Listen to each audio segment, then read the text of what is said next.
Hello friends, welcome to Radha's recipe. இன்றைக்கி நம்ம ராதாஸ் ரெசிபியில் பார்க்க போகிற டிஷ் என்னென்னு பார்த்தீங்கன்னா, சாம்பார் சாதம் ரசம் சாதத்துக்கு நல்ல ஒரு சைட் டிஷ்ஷாக கோஸ் பொரியல் தான் பார்க்க போகிறோம். வாங்க இப்போ எப்படி செய்கிறதுன்னு பார்க்கலாம்.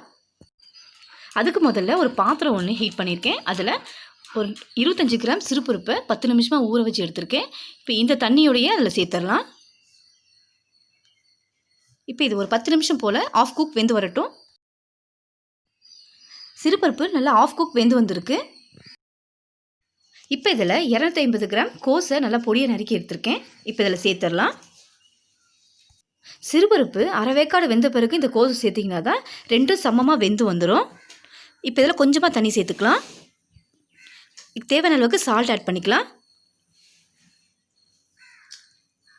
கொஞ்சமாக மஞ்சத்தூள். இந்த கோஸ் வெந்து வர ரொம்ப நேரம் எடுக்காது. கரெக்டாக ஒரு 10 நிமிஷம் நல்லா வெந்து வரட்டும். கோஸும் சிறுபருப்பும் நல்லா சமமாக வெந்து வந்திருக்கு. இதில் இருக்கிற தண்ணியை ஃபில்டர் பண்ணி எடுத்துடாதீங்க. இதோடு சேர்த்து தான் நம்ம பொரியல் செய்ய போகிறோம். இப்போது பேன் ஒன்று ஹீட் பண்ணியிருக்கேன். அதில் 2 ஸ்பூன் ஆயில் ஆட் பண்ணிடலாம். 1 ஸ்பூன் கடுகு உளுந்து சேர்ந்த மாதிரி ஆட் பண்ணிக்கலாம்.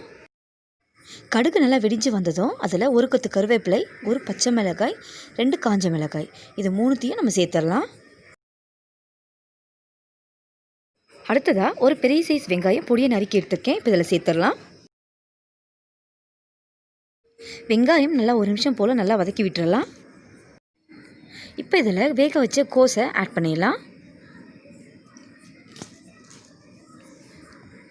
இப்போ இந்த தண்ணியும் சேர்த்து இதில் ஆட் பண்ணிடுவோம்.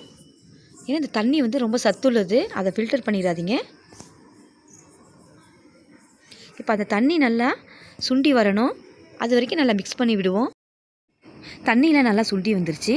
இப்போ இதில் ஒரு பெரிய சில்லு தேங்காய் எடுத்து ஒரு 1/2 ஸ்பூன் சீரகத்தை சேர்த்து நல்லா உணுக்கி எடுத்திருக்கேன். இப்போ இதில் சேர்த்துருவோம். இந்த தேங்காவும் சீரகத்தையும் சேர்க்கும்போது உங்களுக்கு இந்த பொரியல் நல்லா மனம் கொடுக்கும்.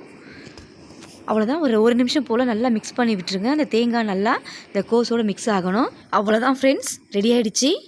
சாம்பார் சாதம் ரசம் சாதத்துக்கு நல்ல ஒரு சைட் டிஷ் கோஸ் பொரியல். இது நீங்களும் ட்ரை பண்ணி பாருங்கள். தேங்க்ஸ் ஃபார் வாட்சிங்.